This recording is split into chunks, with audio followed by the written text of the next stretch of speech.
Offspring.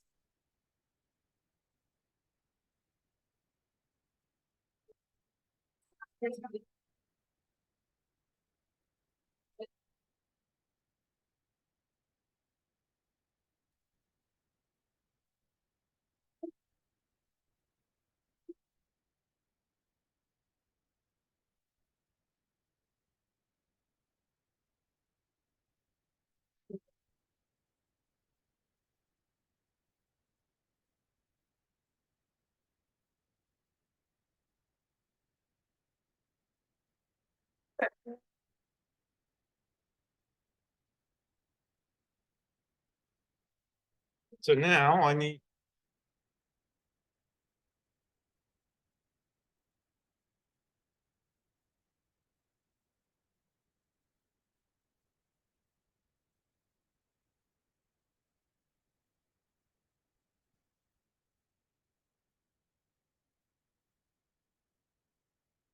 Six o'clock. Welcome to the May meeting of the excuse me, North End Neighborhood Council. Smaller turnout. There's so many meetings going on tonight. So that's why we're not going to get any of our council people. We're not going to get our person from the city. I think there's the last meeting of the Charter Review Committee happening today. So that's why we're a little skinny. It's nothing to do with everybody still loves us, I hope. The Mariners are on? Okay. Okay, announcements. Very excited. Our first piece of business is appointment of a new board member. Liz Ellis. Liz, would you like to stand up and wave? So we still have some openings on the board, as I think all of you know. I think the board is like 15 people or something. But so anybody who is interested in joining the board, we would love to see you. And everybody who's joined has stayed, so we can't be that bad. So, and we normally do elections at the end of the year, but because we have these open positions, if anybody is interested in joining the board, just speak to any board member and we will co-opt you. With regards to announcements, Robin Denson, who's our Pierce County Council representative, sent her apologies for not being here, wanted to put in a plug. They have meetings around the county, and next month on June the 5th, they will be having one of their regular council meetings in Tacoma. I think it's the first one they've ever done, actually, of these traveling ones. They're normally over on the peninsula. So it's going to be at Point Defiance. I'm sure you'll get plugs for that. We'll put something on our website. So Robin's been a really good supporter of us, and always, so anybody who can show up for that would be appreciated. Pierce Transit sent us a message. I'm not sure if we mentioned this last time. They did some major changes in their routing. 3 routes were taken off and they were replaced by these call buses. So if you were on a route that no longer exists, you can phone and have them come and pick you up like a private, publicly funded taxi service. So again, Pierce Transit are always very supportive of us, and anything that we can do to support them would be appreciated. Last one was from Alyssa from the Parks Department. She sent us the good news that Jefferson Fieldhouse, I think Jefferson Park is in our neighborhood area. Unfortunately, there were like a couple of episodes of arson at the field house there. So that is going to be demolished and replaced with some new bathrooms. So that is underway. It took them a little bit of time to work their way through the insurance and get everything through. But again, and then that rebuilding will not interfere with the spray park. I guess there's a spray park there. So the spray park, provided the weather accommodates, is open. Anybody got any other announcements we want to make? If not, we'll go on to approval of the minutes. Alex, have we got any minutes for approval? So, okay, so let's have a motion for the approval of the April minutes. So Toby and Alex seconds that. All in favor of approving the minutes as submitted, say aye. Thank you. Treasurer's report, we normally just do that within the board, but I know I'm a little remiss in getting the annual report completed and get it to the city. And until I do that, we can't get our $4,000 from the city. So Jody's giving me the stink eye, so I will get onto that. Our standard liaison reports. Police. We have 2 police officers or sergeants or lieutenants, whatever. Please welcome them up.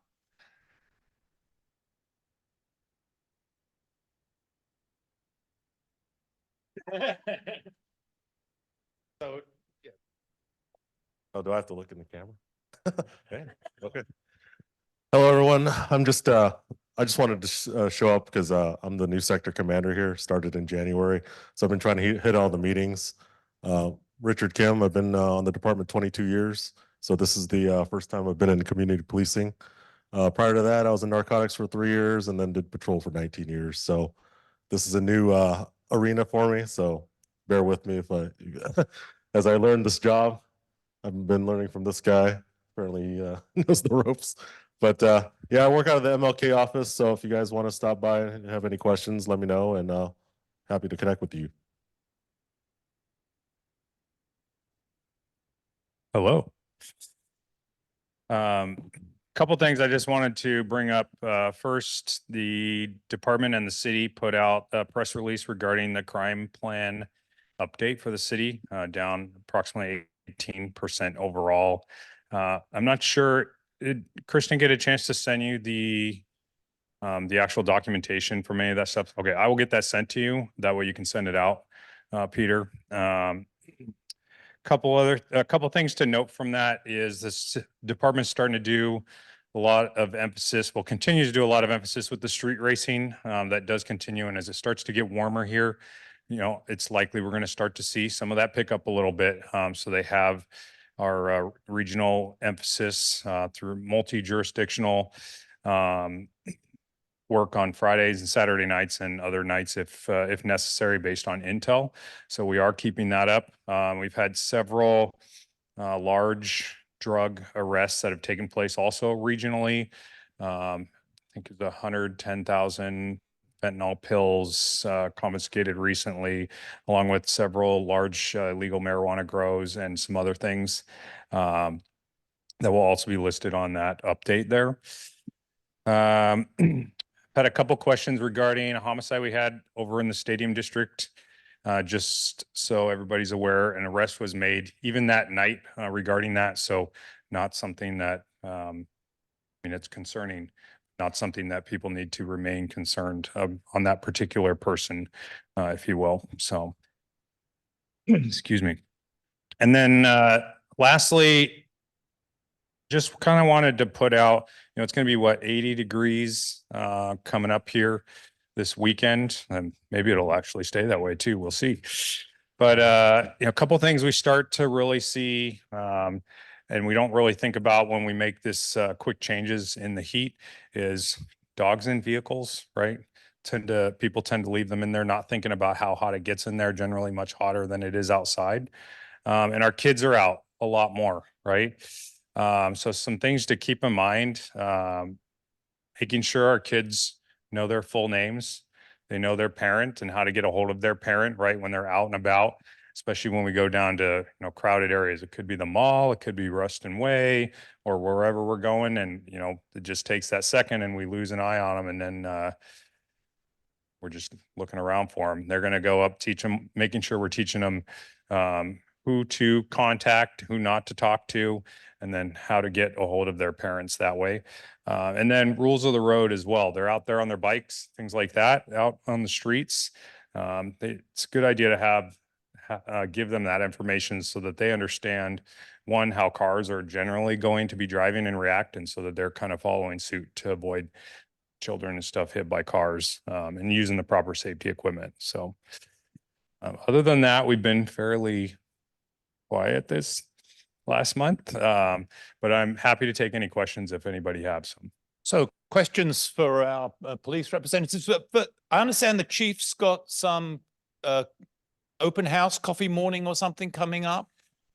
Do we publicize that? Would that be useful if we put that on our website and Yeah, stuff? that totally fine to do that. I don't have that information with me. Okay. So So that I know we will dig that out and put that May 18th.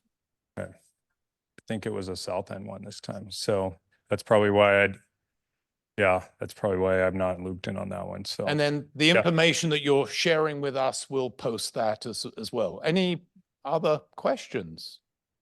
But here, we have a question.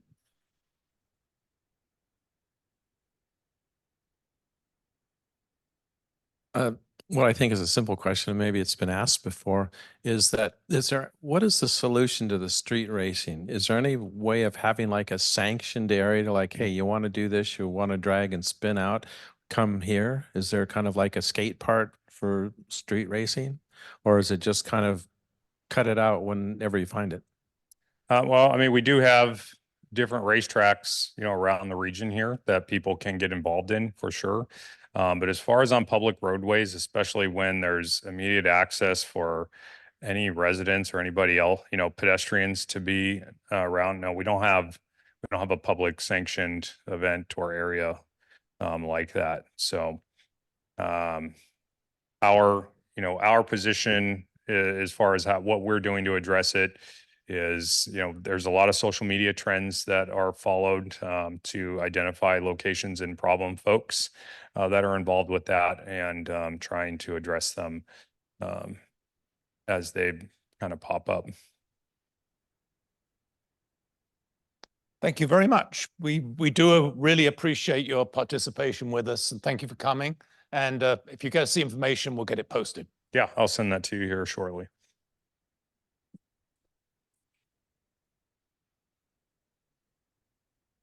Okay, Jeff, would you like to come up and introduce our featured speaker? As he catch him with a mouthful of cookie, probably.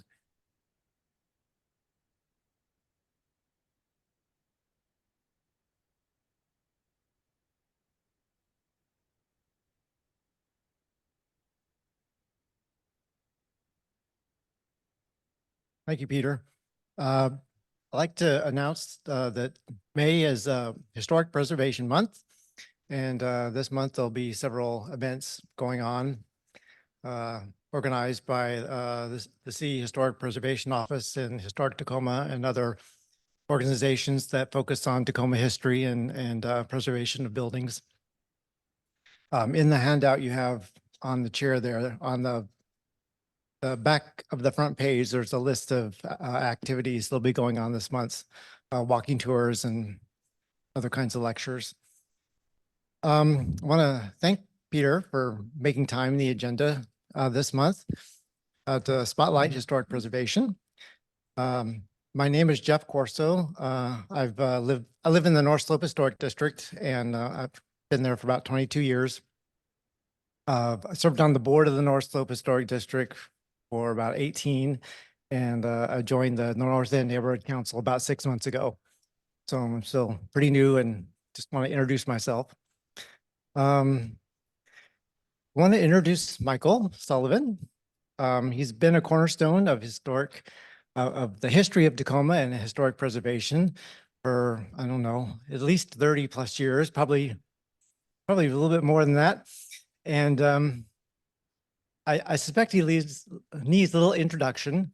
He's been around, and but I do want to highlight what he's currently working on. In addition to being the principal of Artifacts Consulting here in Tacoma, He's also working with the Washington State Advisory Council on Historic Preservation, where he reviews and recommends National Register nominations. He also oversees the Washington State Department of Archaeology and Historic Preservation work plan. And in that capacity, he's been working on state policies related to the deconstruction of buildings and environmental actions within the historic Washington Historic Preservation programs. This evening, Michael will be introducing the concept of building deconstruction using Portland's deconstruction ordinance as an example. And eventually, we hope the Tacoma historic preservations organizations will we'll get together and work with the city to help adopt a similar ordinance for Tacoma. Currently, when most buildings are demolished, there might be a little salvage going on, but basically they're demolished and hauled to the landfill. On March 19th, the city council did pass a resolution. It's resolution 41385, directing the city manager to provide options for an estimated cost for increased deconstruction and salvage efforts in Tacoma. So we're watching that closely and let's see. Now I would like to welcome Michael to the podium.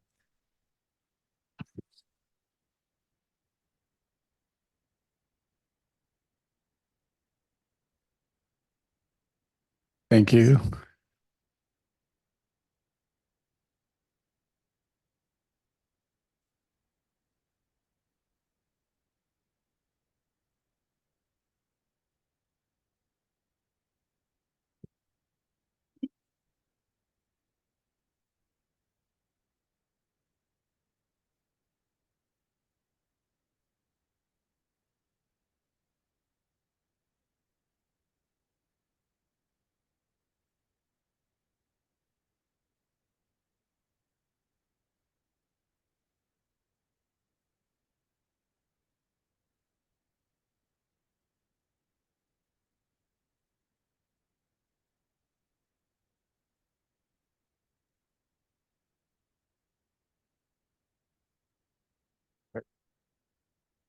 I can just arrows, right?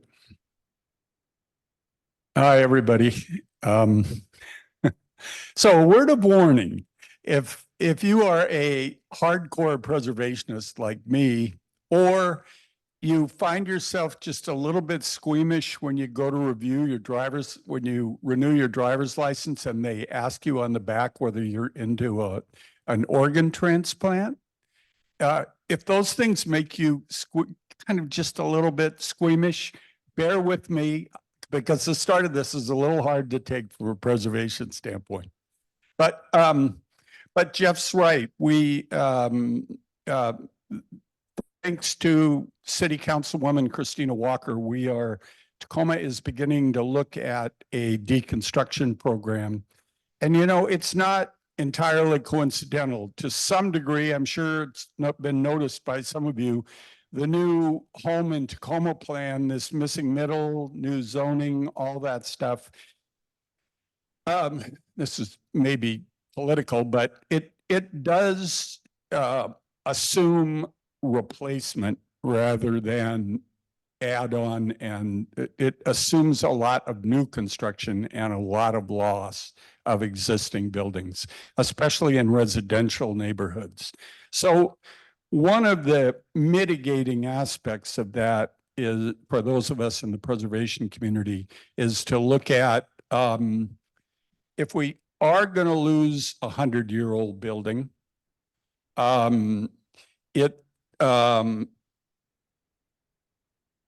this is not the way it should happen. Where heavy equipment shows up, there's a supersized dumpster. It literally shows up usually at night, so it doesn't block the road.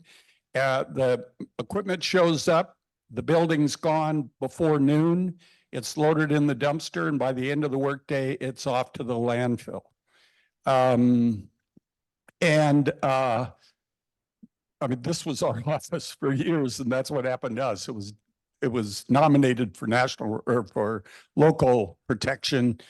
Council voted down, and it was gone. So there's a better way to do it, and there's a real reasoning behind this that's both from a cultural standpoint, but also from an environmental standpoint. And I just wanted to give you some of the backstory, some of the background, and some of the factual support for the idea of just not following this demolition pattern, not doing it this way.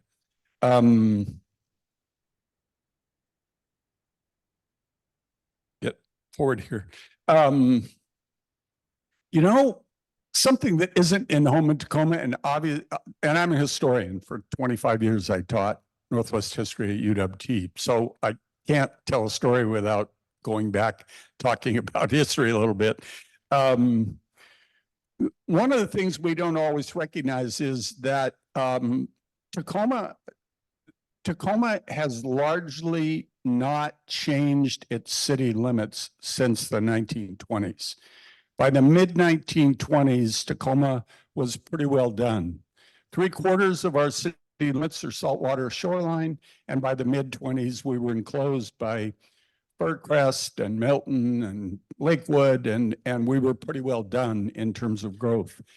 By the mid-1920s, the last big burst of the second to the last big burst of development came in the mid-1920s when the Cushman Dam was completed. And that brought electric power to the west side of the city. Tacoma was pretty well, by really 1910, by the First World War, we followed a streetcar system that came out to Proctor kind of in jogs and followed the water, and then went out to Point Defiance Park. In the mid-20s, when power came in, when the Cushman Power Station became the arrival point for affordable publicly owned power into the west side, the city grew out to that point, and that was the shape we took. So by the late 1920s, about 7,000 of the 8,000 residential city blocks we had were already full of houses. And with very few exceptions, they're made out of wood. And with very few exceptions, they're not just made out of wood, they're made out of old growth conifer wood, Douglas fir for the most part. Just about any house built before the Second World War is old growth timber.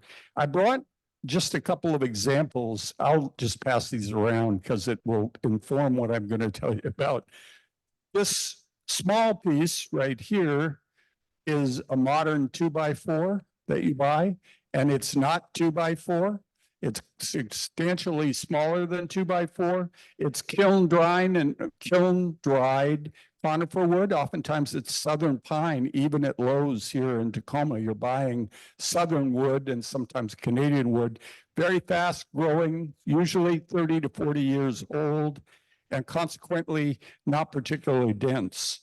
Houses built before 1920 are out of Douglas fir. And this is a full dimension 2x4. This is the framing that goes into the houses that we have throughout the city. This is the material. So take a look at this because it will illustrate what I'm going to talk about.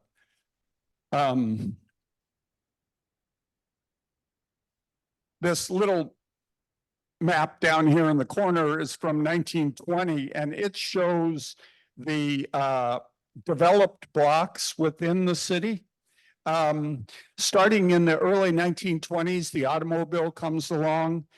You can see the streetcar line that came out this way, pretty well developed, and you can see all those houses, 1890s, 1900, 1910 houses going all the way out kind of along the shoreline. South of that, where Sixth is today, that really develops it with the mid-1920s. College of Puget Sound starts here on this location. They had bought 400 acres at University Place. They decided not to go there and they started building on this location. 21st got developed.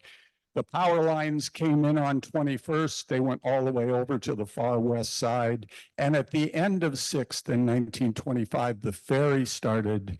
Scansey Brothers started the ferry to be able to go out. And that then created all that housing you see along 6th, the older houses along there.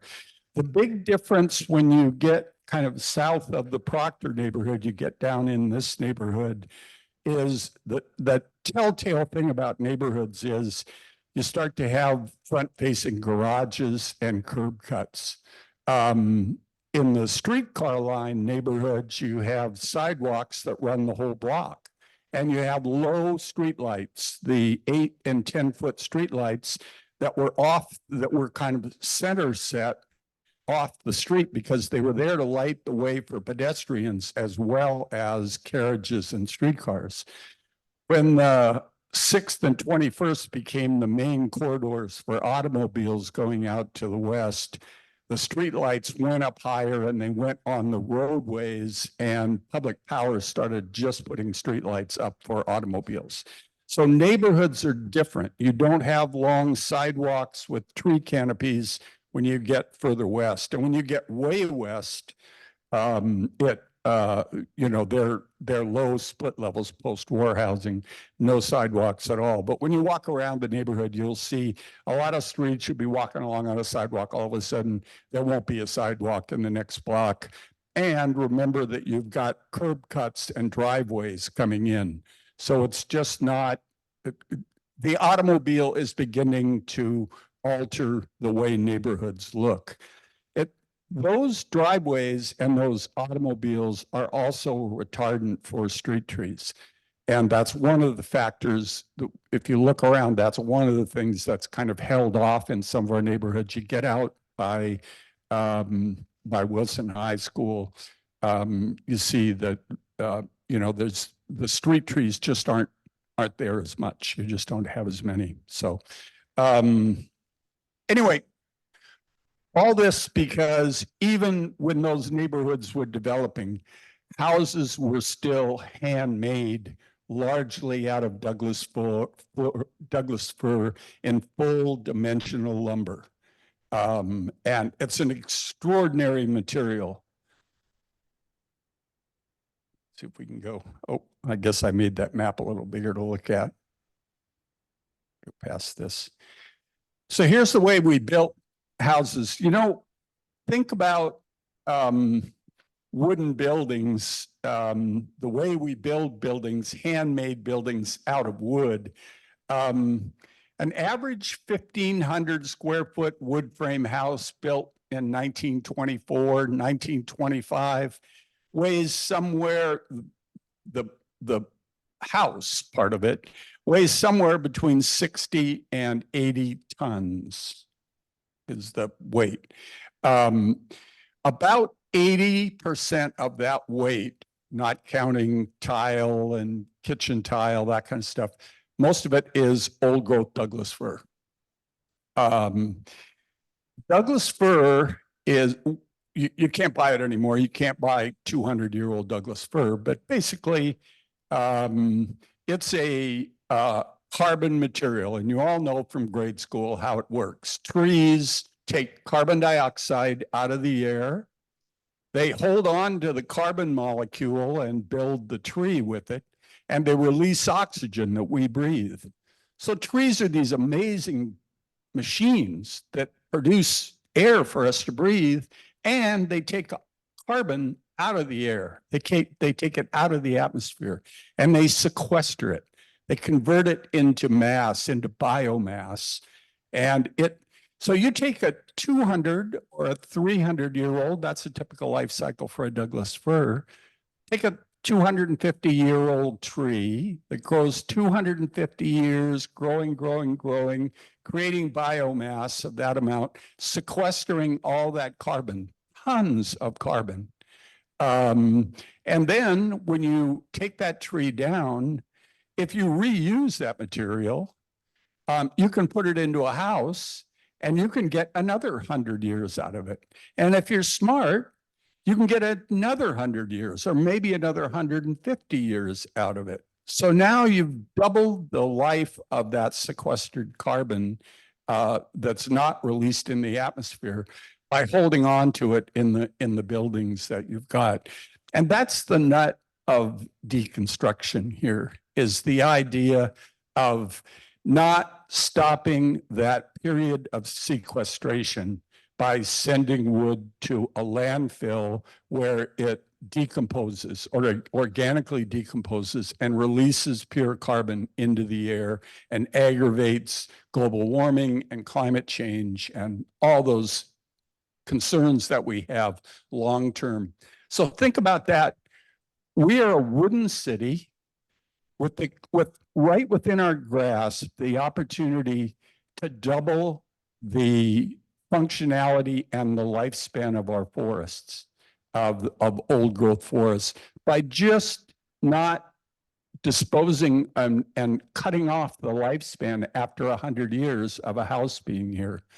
And this diagram just gives you an idea of how much wood goes into the house. You probably all recognize this is probably 1910 house, but you can see that, the floor beams, all the structural pieces, all the framing of the walls, all the windows, all the interior doors, all those materials, the lath and plaster that goes into the walls on the inside, all the roof framing, pretty much everything is wood, is pretty much made out of a locally sourced indigenous material that took 100 years to create or 300 years to create. And we're putting it to good use by living in using it for shelter. We've gotten to a point right now where, because of population growth and because of pressure on just shelter in our natural world, that it's become urgent that we create more space for shelter, for structure, a larger built environment. And where that is the option of, do we tear down what's there and just dispose of it and build new, bigger buildings where we are? And look at the Lex on St. Helens. If you watch that that gigantic apartment building going up on St. Helens, if you watch that building go up, it goes in, the first 2 levels are usually reinforced concrete, ground floor of a modern building today. 3 floors, 3 to 5 floors above that are usually light, fast-growing kiln-dry modern wood. They're not old growth wood at all. It's got a very low sequestered carbon rate to it, to the material. A lot of the wall paneling, plywood and OSB board now is just chipped material from fast-grown, farm-grown 30-year-old trees. Is where they get that material from. And in the Lex building, all the framing was done in sheet metal. Now we get to the outside and it's fiber cement. So there's like 3% of that material is wood fiber and the rest of it is concrete, is cement material. Increasingly, we're using foam, which does not biodegrade, as an insulation material. And our interior, instead of lath and plaster, we've gone to drywall, which increasingly now has a plastic instead of paper on the outside and gypsum in between. And even the mined gypsum on the inside now is starting to have fossil fuel additives in the material. On the inside now, we're using vinyls and PVCs, which are polyvinyl chloride material made from gas, from fossil fuel material. So our windows, interior floor coverings, the shape of bathtubs, I mean, just about every sinks, everything now are starting to become those materials. We're getting away from indigenous natural materials that we already had. And these materials are lighter, they go together, they're pre-manufactured, so they go together quickly, they can be assembled really fast. You don't need as much labor, you don't need skilled labor, the same level of skilled labor. You don't need carpenters and plumbers and all these guys, you know, masons and people. You train your workforce to be able to assemble the pre-manufactured building materials that are coming in. That's why you can put a 6 or an 8 unit apartment building up in, 10 weeks from the ground, from level ground where you're ready to get an occupancy permit.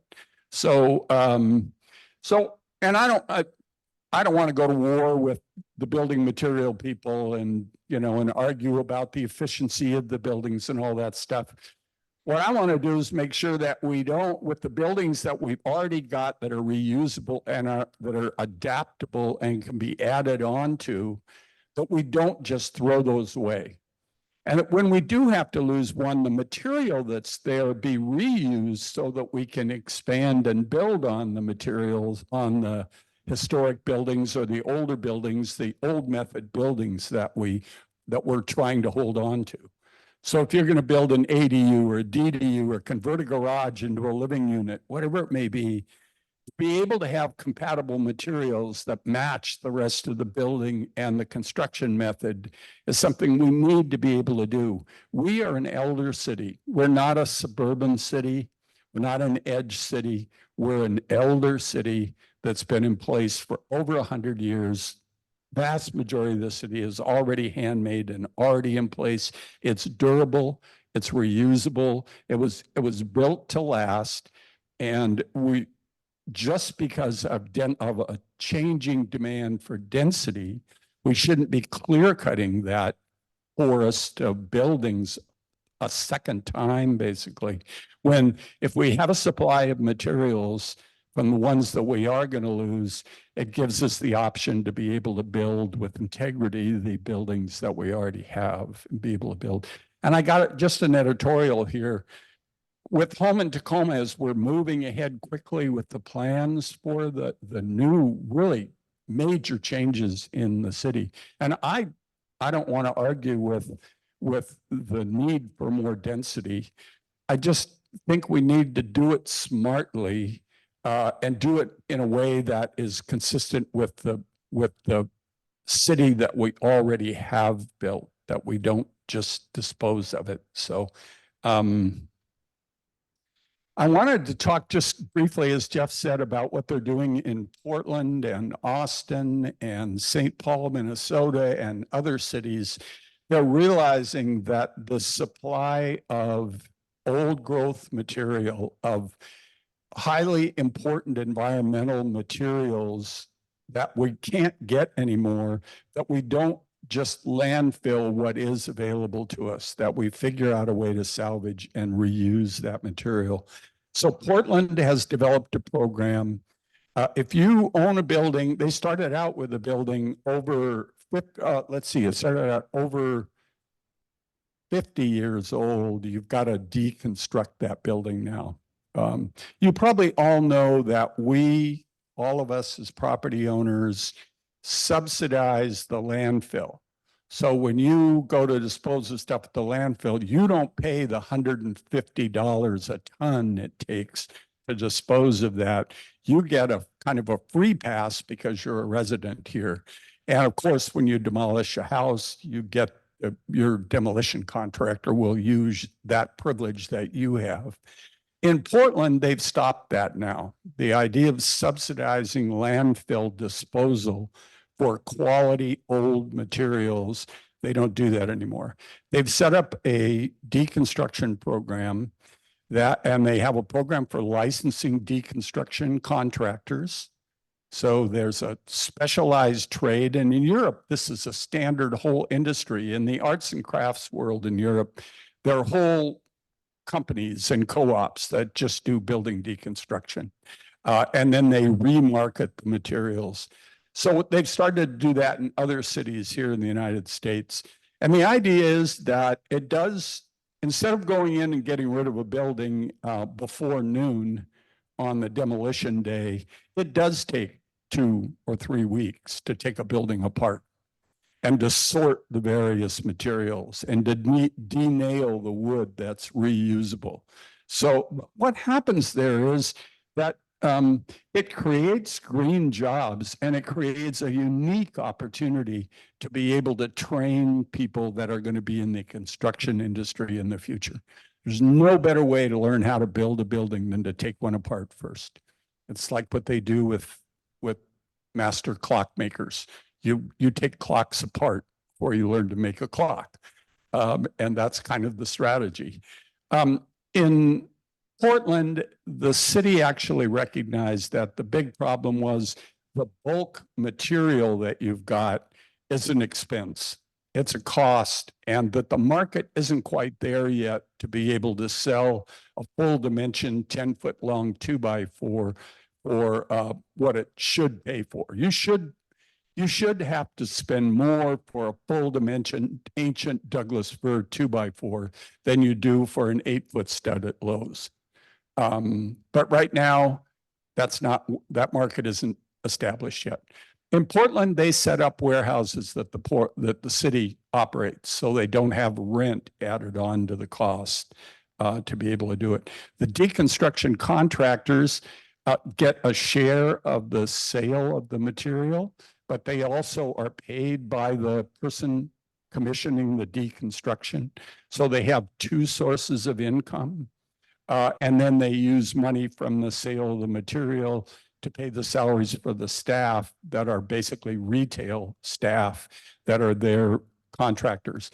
And if you're going to build a building, or in Portland, if you're going to be adding onto a garage, whatever it may be, you can go to the market, you can talk to them, and they'll scout for you the material you need for, so you may have to wait, however long for them to get to where that material comes in.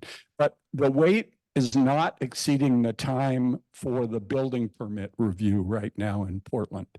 So it doesn't create unnecessary delay. I gotta, again, we're all friends here. I gotta tell you, the delay, the idea of deconstruction in Portland, the resistance came from the developers and the real estate folks who just were accustomed to not having to wait for 2 weeks, 3 weeks to have a building gone from a site. And so they opposed it. And in Portland, they went ahead and realized the environmental benefits of being able to do it were greater. And so they put the program in place. They actually have a intern program through the community colleges now too. So some of the contractors bring on young people. And by the way, they've got as many young women as they do young men coming into the internship program. They're getting college credit for construction, learning about construction by working on crews that do deconstruction. So you get college credit, and you get paid to be able to work on it. One of the things we need to do here in Tacoma. I don't want to take up too much time here, and I told Jeff I'd be really brief, but I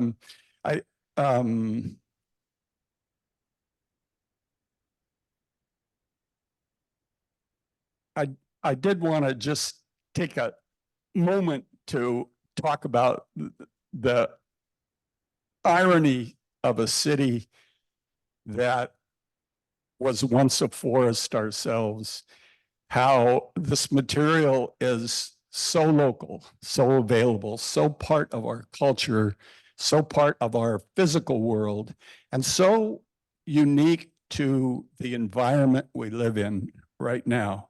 The cycle of forests is something that we depend on for the oxygen we breathe.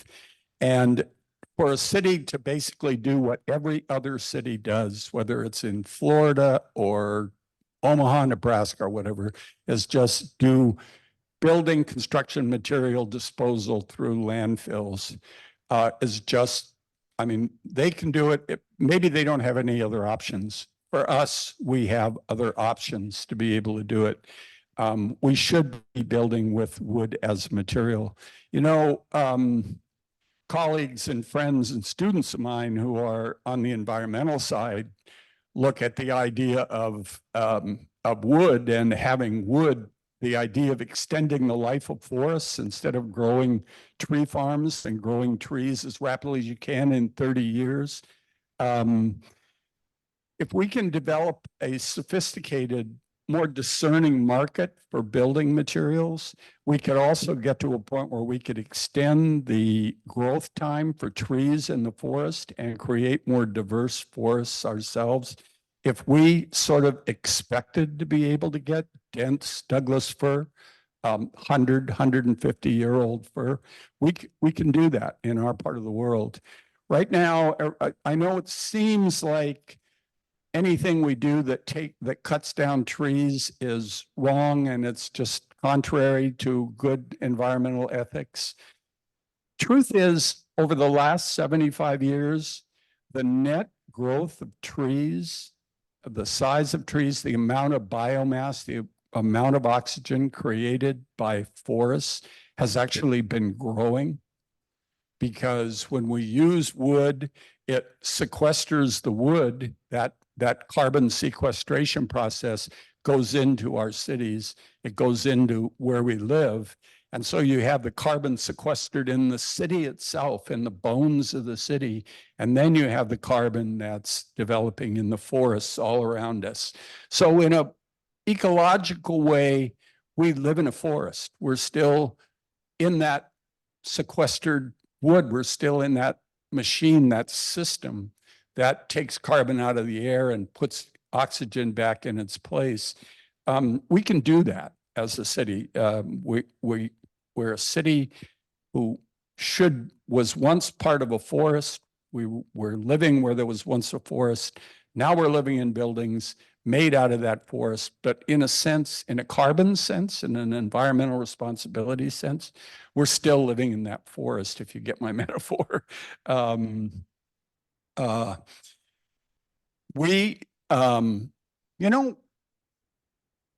You didn't see chainsaws in the forest until after the Second World War. And when you were cutting 200-year-old, 300-year-old trees by hand, we didn't cut the forests as bad as you may think. Today, when we grow tree farms and we grow 30-year-old trees, we create machinery that just go in like a lawnmower and just cut those trees down, because we don't pay attention to what the carbon benefit is. But these trees that you see here, this lumber that you see here, those are hand cut, not by machine. And there's a slowness to it that gives time for trees to grow and for oxygen to come out of the natural environment and still be with us. And in a way, that's what our houses do. So I'll just leave it there. The deconstruction program is an idea of not clear cutting a forest that we live in right now, and to think about that. So anyway, cutting this short, so I'm happy to answer any questions if I can. Yeah. So the people on Zoom. I live in an old craftsman bungalow in Old Town, and I was told the story about those homes where the owner or builder ordered them from Sears Roebuck and Company back in Minnesota, and all the parts with instructions were brought out by railroad, and they were built on the lot. So what kind of wood do you think I have in my home? Great question. I should have put a plug in. I have a blog in teaching history all those years. I shamelessly stole stories from my students and have a ton of stories on my blog, which is tacomahistory.live. And you'll find a ton of stories and pictures, maps and movies on there. I've written about this. Actually, Tacoma had two of those mail order house companies here in Tacoma. And the Tacoma Mills here, the St. Paul, Tacoma St. Paul Mill here, actually shipped Douglas fir back to the Midwest. There Oh. were two companies back there. Sears and Aladdin were the big companies. Okay. But we had companies out here and you could buy a whole house. That picture I showed a little bit ago Uh-huh. is actually from a catalog. That's a house, that's what you would pay for. Uh-huh. And if you, on my blog it's called Kit Houses, the story. But in there, I'd also encourage you, if you just want to hoot, there's a YouTube film in there where Buster Keaton and his new wife buy one of these houses and try to put it together, but they lose the directions. Oh, no. So, and maybe you've seen the scene where the building whole front falls down and he's standing there and that's the front of his house. But anyway, but we did have that, but in Tacoma, we didn't have that many kit houses because we had waves of immigrant carpenters coming in. You could buy material right at the lumber yard. There was a big lumber yard on 6th Avenue right at the end of 6th, kind of where Union and 6th is now. There was a big lumber yard right where the Ray Gamble, where Knapp's is in Proctor too. So you would just go down, tell him you're going to build a house, find a carpenter to build it. He would have the lumber dropped to the house and they would build a house. Sometimes one, sometimes they'd build the same house So 3 or 4 times in a my block. home doesn't have the wonderful fur, No, it probably does. does it? Yeah. From Yeah. back in the Midwest. The people that built it, they were, the old carpenters were snobs and all their tools were sharpened to work with Douglas fir as the material. So I do have in my bag by about 1920, when the Panama Canal opens in 1913, the Philippine mahogany started to be a big material. Tacoma was also a big producer of furniture. So we imported tons of Philippine mahogany, which is almost identical in terms of density to old growth Douglas fir, and they brought it in. And so a lot of the houses built out here that are built after 1920 are Douglas fir framed, but all the interior doors, baseboard, all that stuff is usually Philippine mahogany, almost identical materials. And the tools the carpenters would use cut the wood. They were tuned to that density and that type of wood. So it almost certainly is Douglas fir with maybe Philippine mahogany mixed in. Yeah, next door. So what's an estimate of the number of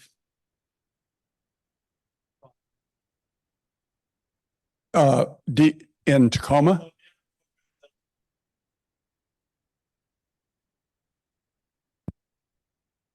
Well, I don't think we're going to have that many. I think in the north, the value of property is so high right now that the idea of missing middle, it will be interesting to watch the plan, how long it takes the plan to actually work.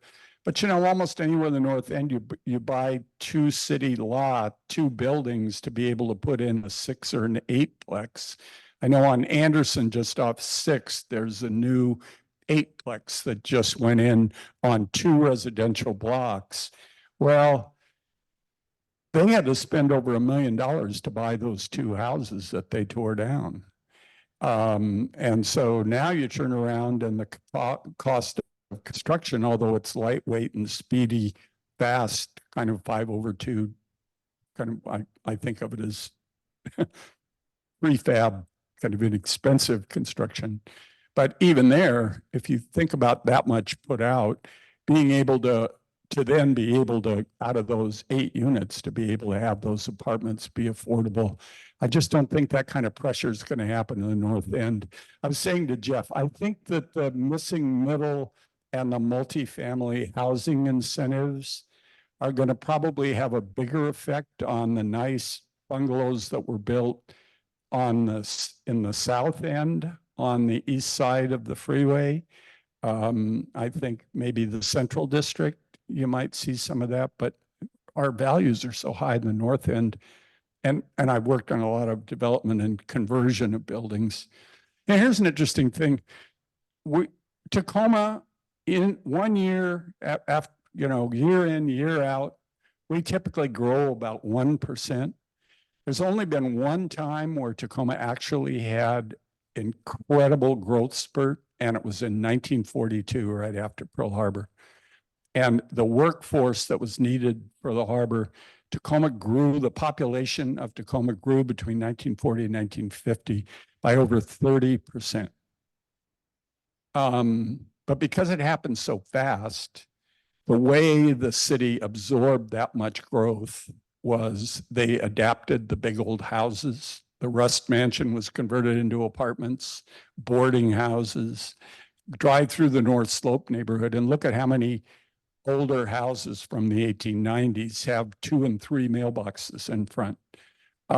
Because they took there was an elasticity to the built city that was already here.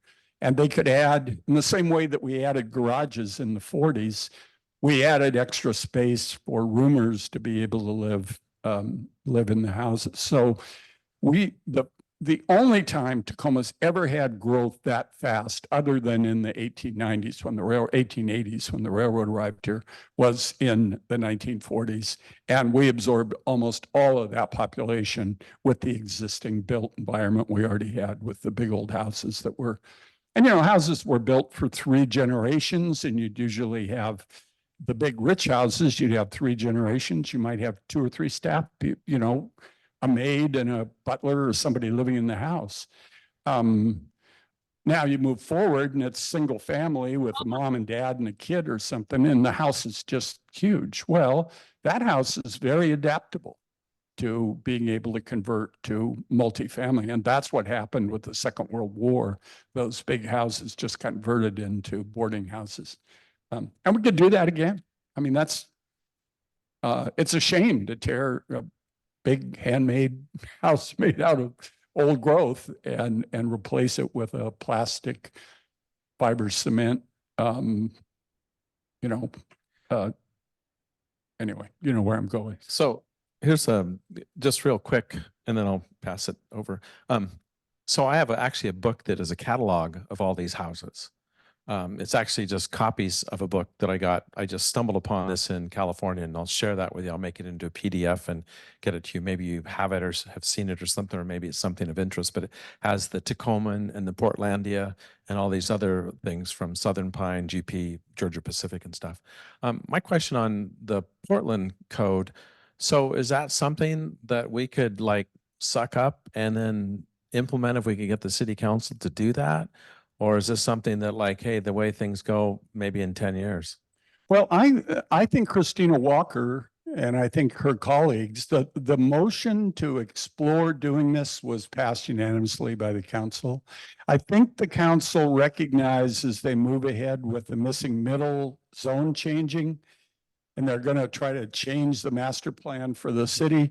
I think they realize that not just historic preservation, but adaptive reuse and some mitigations need to be addressed in there. It does very much look like a replacement strategy, which is kind of clumsy. That would work fine if you're in Bellevue, but if you're in a city that's 150, 200 years old, you need to have some measures that deal with reuse and adaptation. I mean, Tacoma's, the capital projects we're most proud of, Union Station, Elks Building, University of Washington, Tacoma, are all done because buildings were built to last. They're not cripples, and you just reuse what isn't broken. And I think that applies to residential architecture in the city too. So, yeah. Hi, Michael. I just wanted to speak to the question over here about how many deconstruction projects we might see in the near future or maybe further future. And I just wanted to mention that in the Councilmember Walker's resolution, it looks like they want to start out, the city wants to start out as as a kind of a pilot program where they're talking about just deconstructing city buildings. And so it looks like they want to start out slow and see how it goes.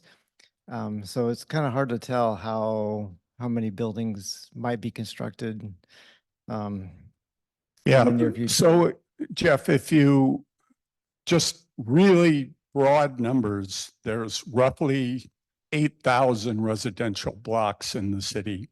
Roughly speaking, about 10 houses to a block. So we're looking at about 80,000 residential buildings in the city, give or take 10,000 or whatever it may be. I have a feeling that even with the push for, missing middle housing, I don't think it's going to be a frenzy. I think, frankly, a lot of the big new projects that are coming along are being built on properties that were cleared as part of urban renewal above the city the last time we did this master plan of the city in the 1950s, where it was, we got to have more, we got to get rid of all these old houses and have, new big parking garages, and it was all concrete in those days. Well, the idea was, tear down, remove all the blight of all the old Victorian buildings, all that old stuff, and we'll build spanking new things. Well, they got the federal revenue sharing and the government programs to be able to do the demolition, but they didn't have the money to build anything afterwards other than the parking garages we have on Pacific Avenue. That was kind of urban renewal. And then the mall came along and the freeway came through and they all got distracted and everybody went on, and all those lots just sat empty for all that time between the hilltop and the downtown. So the big development money going into housing right now is going into multifamily projects down there. There's a few, all of us have seen them up on Anderson off 6th. I mean, there are definitely demolitions. I know on 7th, couple of houses sitting there empty that are really nice 20s wood frame houses that are chain link fenced and have been bought and obviously are going to be replaced. But I don't know. I think if we put a program in place, I doubt if we're going to see more than, I don't know, maybe 100 over the next 2 or 3 years, maybe, if that. I just don't think there's going to, the economics of it, I'm just not sure it's going to, and I know everybody wants to go, so forgive me, I'm prone to digressions, but anyway, the other thing that's going to slow this down a little bit is that, think about this scenario for a second. You've got a block of 100-year-old houses, single family down, like so many blocks in Tacoma. Developer comes along and you've got, she or he want to go ahead and want to take 2 of those houses out and put in a 6-plex or an 8-plex. And so now you're down to 8 property owners, and then you've got 8 tenants in the new building that's being built. Well, the new building being built is eligible for the multifamily tax break. So they get a big tax break. Chances are that when you double the service demand on the infrastructure with 8 new homes on a block, you double the demand with the new double bathrooms and all that kind of stuff. It's going to be a strain on the infrastructure. And in many cases, it's going to trigger an LID. It's going to require that block to be able to go ahead and everybody's going to support. Problem is the 8 people that own the houses have to pay on the LED, but the guy or the person who just did the development for the 8 new units has got a tax break, so they don't have to pay on the LID. So how many blocks are we going to find where everybody on that block is going to go along with, and we don't have impact fees on that kind of development either. So, there will be, there will be a lot of consideration given to that scenario playing out. It looks good in the cartoons, you know, the drawings and stuff in the home in Tacoma, but I think when it comes to implementation, there's a human kind of negotiation going on that's going to slow things down just a little bit. I think it'll be, I could see where those 8 neighbors might say, if you're going to take those 2 houses down, then the mitigation is going to be that we don't want to see them just get dumped before noon and go to the landfill. That we want that material to be, we want that deconstruction to happen. And then the math changes for the developer because they've got to deal with that kind of thing.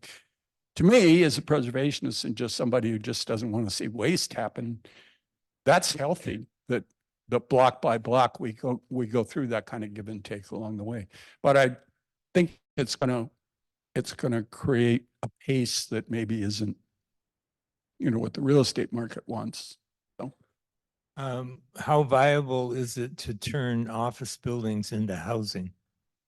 I'm working on the Schoenfeld's building right now, which is going to be 75 units of housing. And you know, it's not that hard. It's going to be okay. Yeah, plumbing is a bit of an issue, but you know, with all the mini splits and all the zoning of utilities and services, it's actually pretty easy to put all that in, and we get rid of all that ugly mechanical on the roof and all these big systems that are providing the whole building, and you've got it down to individual living units. So not every building, it won't work for every building, but you know, the Washington building has been converted to the Astor. It's doing that.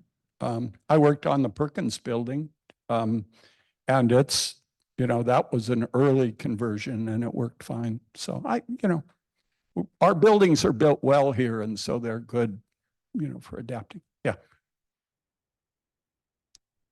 So I hate waste too. And it just seems, especially with the samples that have gone around the room, when you feel the difference in the weight of the wood, it brings to mind something that someone once told me about, which was embodied energy.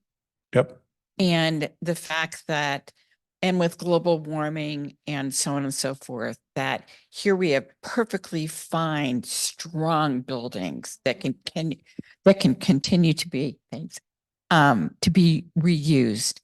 Is there any kind of a formula by which we take a look at the existing asset and say, this is what it took to build this in the first place? It has a lifespan, if maintained, of many hundreds of years, compared to what may be replacing it with a fast growth wood that is not going to be as strong. I mean, is there any kind of evaluation that can be formally done to say, does this really make sense to be taking this house down, to be putting up a sixplex that may last only not even 100 years? Well, I think you just answered the question is why we need programs like this, because it does get kind of to a granular policy level when you start looking for tools to be able to do just what you said.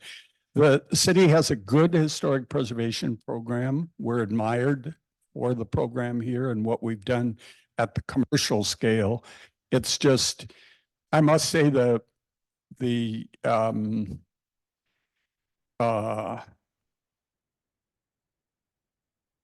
won't say respect. Let's just say the recognition of the historic preservation ethic has been kind of put aside a little bit with home in Tacoma. And you know, the whole missing middle thing, and not just in Tacoma, but it's going on all over the country. And, you know, in some cities, Seattle is one of them, they're worse than us. They really do characterize historic preservation and programs like this. Anything that slows things down, including old trees, are viewed as obstacles to an urgent need that's there. And we just have to recognize there are real estate people and developers and builders who make their living in that way. And it is urgent to them. But we all live in the community together, and we all have values and things we want to see. And we just have to talk it through. And with programs like this, you know, we know getting this through council and getting even what seems like to me anyway, not a big ask. I know we're gonna hear, you know, and not just from the demolition contractors. There are gonna be people against it, but you know, you need little bits along the way, whatever little steps we can do. And we're good at historic preservation. Tacoma, we're a city of, we built this city and, you know, it was handmade and it was well built. We come from families and history that, you know, respect builders and people that built the city, and we can rebuild and repair along the way, and we're doing it, you know. So, yep. Yeah, I'm so glad I came to this meeting tonight. This really excites me. I get so disappointed in a lot of this carbon saving and everything else. Half the time it ends up using more carbon than it saves, like a low flow toilet. I would not have one in my house. I would end up flushing the toilet 3 or 4 times and using more water to flush it than with a regular toilet. But that being said, I come from the East Coast where history is everywhere. I mean, it's like a walking history education tour. And I came out here in 66, and there was nothing historic. There was nothing meaningful here. You couldn't see any history, you know. And what you're saying about sequestering this carbon is such an education to me. It's something I never thought of, but you are so right. And although I'm cheating, I don't really have a question. I just want to thank you so much. This is so reasonable and this is so true. And just doing this will maybe make a few houses stay being built and being redone rather than tearing them down completely. And I would love to see that happen.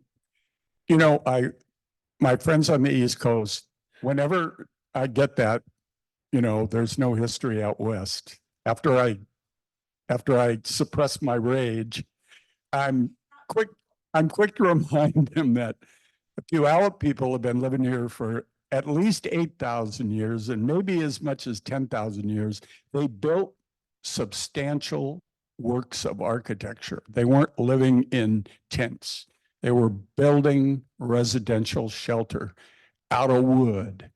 And when the buildings got a little bit older, they fixed them up. Sometimes they took old buildings apart and moved them around, but they would use Western red cedar that resisted bugs and moisture for the roof. And they would use Douglas fir posts ornamented with art and culture in them. And they would build important, they lived in the forest we live in, and they used the same material. So we're a city of thousands of years, not hundreds of years. And the use of wood has been a constant within our history over all those millenniums. So anyway, to me, I look at wood and I wish County Councilwoman Dyson was here, because I think I saw something recently that she said about the same thing about reusing wood and putting more emphasis on wood. I'm sure the ghost of Frederick Weyerhaeuser is up there somewhere, probably a little bit divided, but probably more on our side than not. So yeah, thanks. Yeah, awesome talk. Three questions. One of them hopefully quick, just not related to deconstruction, but about the lighting. So I used to live north of 6, and they had all the nice pedestrian lights like you talk about.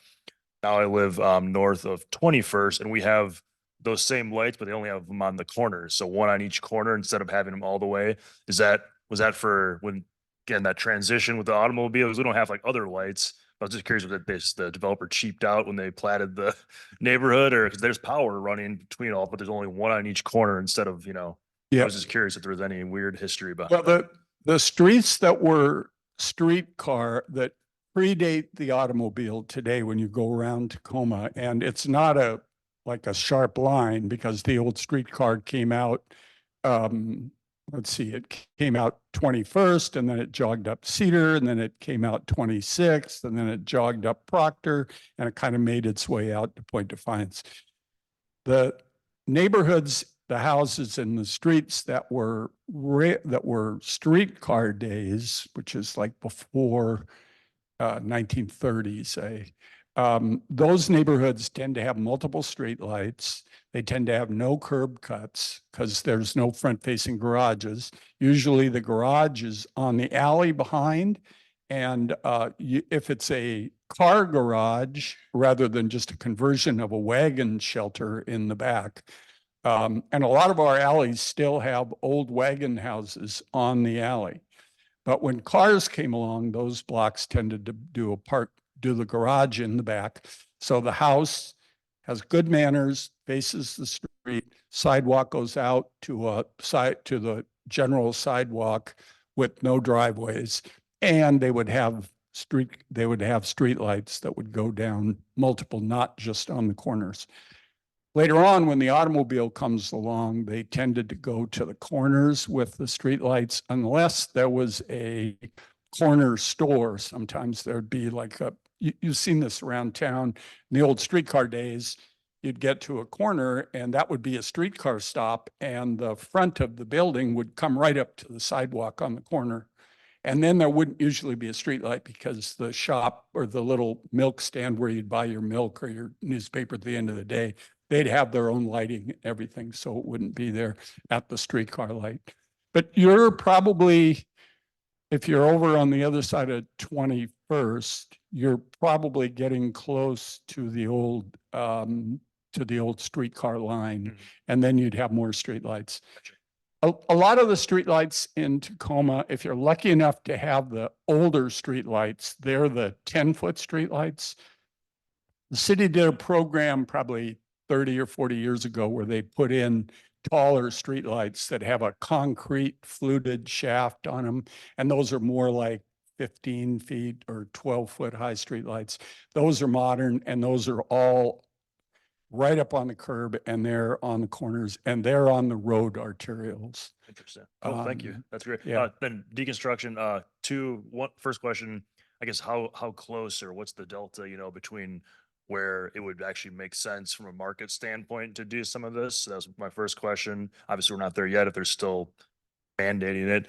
The second question was, what are most of the materials being used for? Is it folks that are repairing old homes, they need the same thing, or is it people that just are built, like, what are they being used for, I guess? Good question. Good question. So the big difference here is we have Earthwise and Second Use companies that come in, and they're salvagers, and they tend to take, mahogany doors and stuff that they can take out, and that are artifact objects, light fixtures and stuff that you can just take out.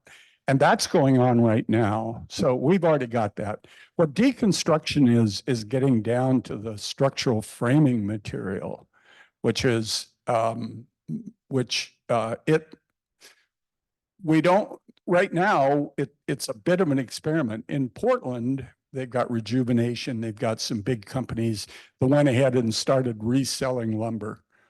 But it's expensive, because the manual hours to denail it, to get it ready, even if it's got nails in it.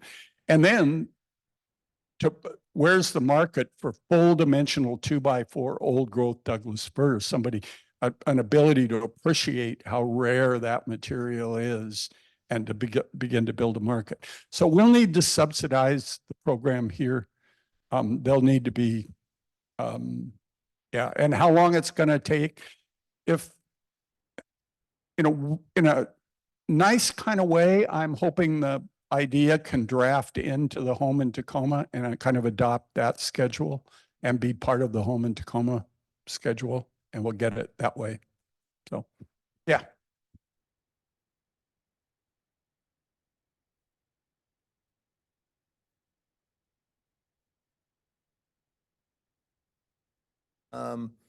Is this working? Yeah. Picking up materials to work on my restoration, but I also collected enough materials to build a garage. And so I went down with my plans to the city, and they said I could not use that old growth material unless it was planed. And so half of this stuff, you can't use plumbing, you can't use anything. It doesn't meet code. And in my opinion, it's ridiculous that it doesn't meet code. So I think that if something like this really gets established, somebody's got to be working with the code department so that we don't have to put our houses together with little tin brackets, that we can build them like carpenters. Yeah, great comment. You're absolutely right. The other companion piece here, and the reason that the councilwoman's investigation is, there's going to have to be several departments at the city that are going to have to change things. Solid waste is going to have to change. The building codes people and the permit people are going to need to start to recognize the characteristics of full dimensional old growth and realize it's, in terms of fire resistance, I mean, all the qualities it has, they're going to have to upgrade the building codes. The building codes have been drifting more and more and more towards standardized. The codes are being written by the building material manufacturers rather than by the builders and the people like you that are doing it. So it will take a little bit of work. But, you know, when Linda and I first moved here in the 80s out of graduate school, I remember one of the first issues was they wanted to do curbside recycling. And the solid waste people said, of all the goofy, crazy ideas, there's no way you're going to get picking up glass and newspapers and stuff and separating it out. It'll never work. And like 2 or 3 years later, after they finally got around to it, they won some big award, national award, for this great program in curbside recycling. And they were, you know, couldn't be happier with how smart and visionary they were in terms of getting into curbside recycling. So it just takes, a good idea has its own velocity, you know, it has its own quality, and I think we'll get there. So I'd like to let's give a round of applause to Michael. And two comments from the chair. One, hopefully we can have him back perhaps in a year's time, because he's always such a fabulous presenter and it always generates lots of interest and questions. The other thing is Jeff is our board champion on all things historical. So I will challenge Jeff. So we like to take what we learn and use it.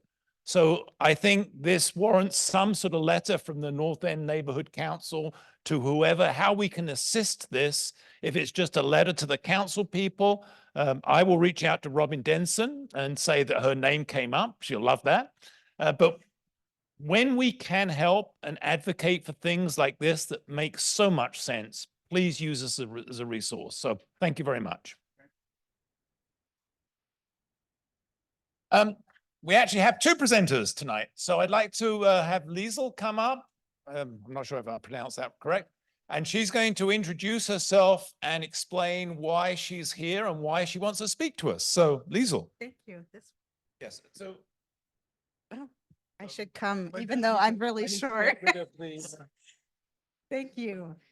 I will keep it really short. I can do it in less than 10 minutes. And so I'm awed by going after you, but I'm going to do my best in the 10 minutes that we have left. My name is Liesl Sandkyle. I've lived in Tacoma for 26 years. I've raised 2 boys here. I actually live on the North End, and I've lived in the North End all 26 years in the same house. My kids went to public schools here. I've worked for the city of Tacoma for 1 year, and I work on participatory budgeting. That's out of the Office of Management and Budget. Our council put aside $5 million, $1 million for each council district to do participatory budgeting. And it's a democratic process where community decides how that money is spent. So it's kind of a very, it's actually been around for a fair amount of time. In Brazil, it started in 1989, and it's been in the United States for over 20 years. And it's really kind of cool that Tacoma is doing this. Seattle's recently done it too with $27 million. We started in Council District 4 on the east side, and now we're in Council District 2, which is where we are right now, Council District 2. And if you know the parameters of Council District 2, it's basically downtown, Stadium District, all the way up to here. And Alder is kind of, I think it's one over. What's the Union? Thank you. Down to Old Town, and then also Northeast Tacoma. So it's a really varied council district. Council District 4 was in some ways much easier because the identity was very fairly cohesive about what East Tacoma meant. So Council District 2 has started last fall in forming a community leadership team. For this particular community leadership team, we were looking for mostly students. So we recruited heavily at Stadium High School, Soda, University of Puget Sound, UWT, and then 2 middle schools as well. And there was a charter school on the Tide Flats as well that's a high school. So we had a lot of public schools in this district, and we decided we really wanted to get students actively involved. So we just left. Carrie's on our community leadership team. We left 15 minutes before coming here. Our community leadership team meets twice a month. It's been meeting since December, twice a month. They help us collect. They're our steering committee. They give the city orders about how to do this process. We've been collecting ideas, and we have over 1,000 ideas right now in this council district. So you form a community leadership team. That's the first step. Second step, and that's about 30 people or so. And they have to live, work, play, or learn in that council district. The second step is to collect ideas. And you go about doing that at events, in schools, and in as many places as you can. It's the reason we're here tonight. We want to make sure we get the North End Neighborhood Council, but we've gone to other councils as well. And then at the end of that, our community leadership team helps us put 4 to 6 proposals onto a ballot. There's some work in between, and we're in the middle of doing that, seeing what ideas are feasible, how many ideas came out, we're chunking them into categories. We're asking lots of hard questions right now of not just city people, but metro parks, the school district, lots of other entities. So these ideas are wide ranging, and we want to make sure we get feasible ideas on the ballot. And then we vote all summer long, and the ballots look similar to this. The community leadership team decided that anybody that is youth upwards can give us ideas and vote. So you do not have to be a certain age to vote. And then we've gotten a lot of ideas from as young as 4 or 5-year-olds. It's really very interesting. And then basically the proposal that gets most votes wins. In Council District 4, 12,000 people voted, which is more than the amount that voted for the council persons. So this is it's a way of really getting people quite involved and civically engaged. In our last council district, we really made an emphasis on including people whose first language is not English. Council District 4 is very diverse and has lots of languages. And so we are continuing to do that language work in this council district, but that was our emphasis on the other one. The winning proposal on the other one was a combination of cultural events and youth programming. So that I'm in the middle of working on contracts to implement that in East Tacoma. So that's the last phase, is implementation. And implementation can take a while because contracts take a while. Any questions? Yes, go ahead. The 5 million was ARPA funding during the pandemic. ARPA, American Rehabilitation, Rescue Act. Yes.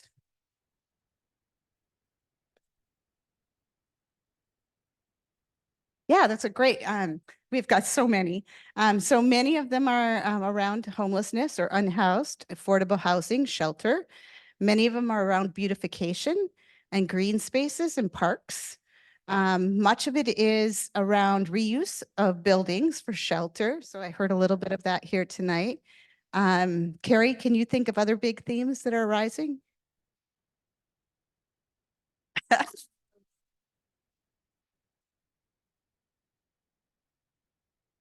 Yeah, under 705 doesn't need a roof, right? If we had a skate park underneath 705.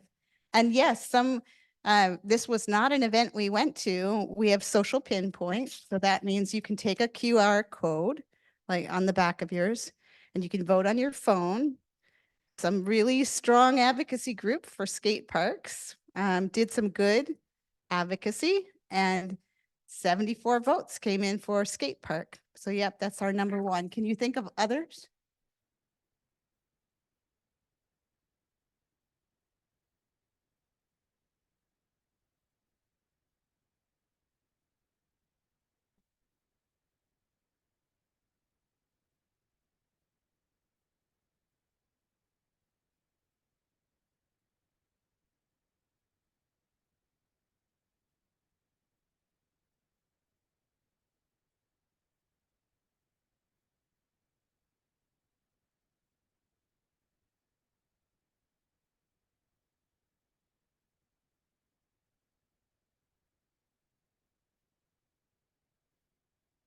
I brought plenty of extras if you want to take them too. Yes. So the QR code allows you to do it online. The ones that you do right now, I would love them back tonight. Because we actually have to enter them within the week too. And we have hundreds of yet to enter. So we can't delay in getting them. Yes.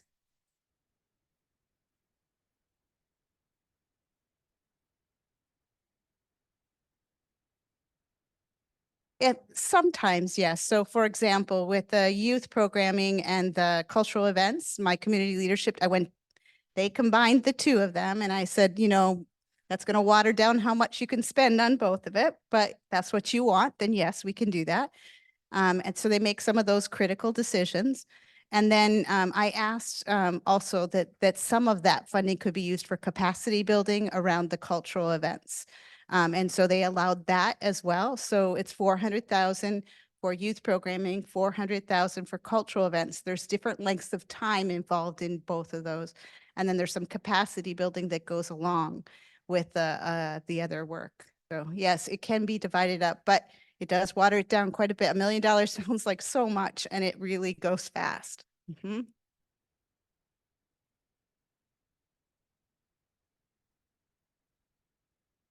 Yes, I'm very aware. Yep.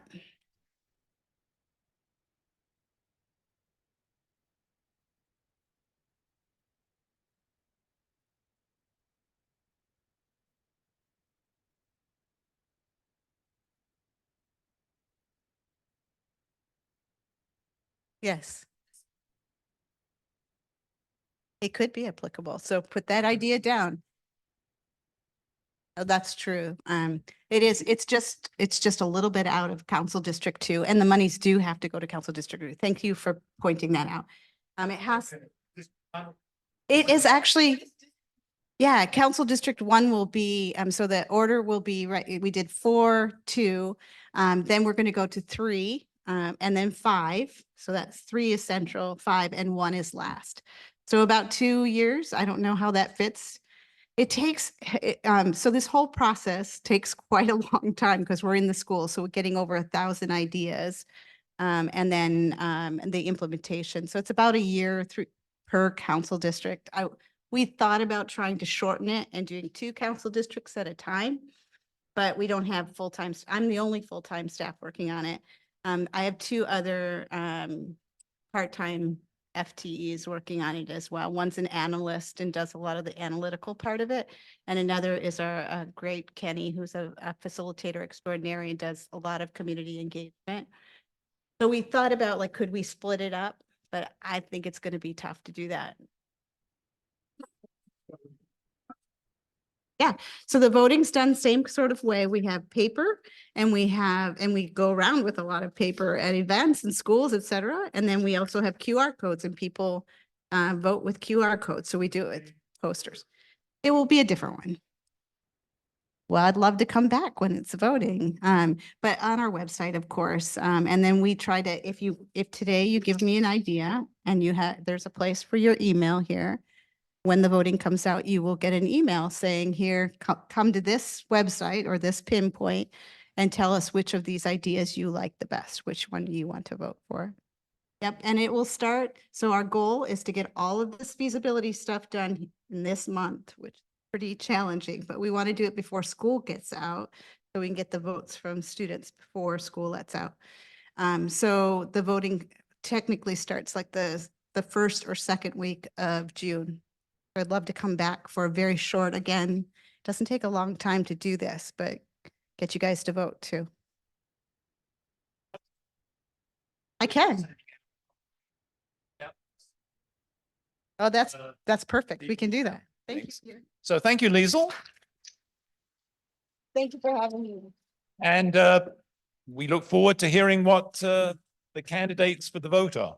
So moving ahead, old business, Home in Tacoma 2 is going ahead. I don't think, as you all are aware, we've submitted our comments, as have a lot of other people. And I think we're waiting to see what's actually going to end up at the, we're waiting for what comes out of the planning department that will go to the city council. So we're staying involved. And again, please use us as a resource to make your comments known. Amici House, I haven't got any update today on that. Cushman Commons, we have a date for the September the 7th. Okay, more on that next time. The rendering plant, I got a note from the Port of Tacoma has been keeping us updated. Tentatively, they have an update to the Port of Tacoma Commission on June the 18th. But the port did tell me that's not cast in stone, so that could change. But when we are monitoring that, and I know there is some interest among our members that we take a position. So let's see what comes out of that. Is there any new business? Okay, well, before we adjourn, next month is our liaison roundtable that we do try and do every 6 months. So next month, we'll hopefully have 10, 12 people of the liaisons along here, and we'll be working on the questions for them to address an interface. I think this will be the 3rd time we've done that. So any thoughts on what you want us to address with those liaisons, please get those to any board member. And we also have Alyssa Torres is coming to explain the process for updating the City of Tacoma's comprehensive plan. So she's asked if she can come and do that, and that will actually tie in rather well with our liaison roundtable. So, and again, another meeting with two events.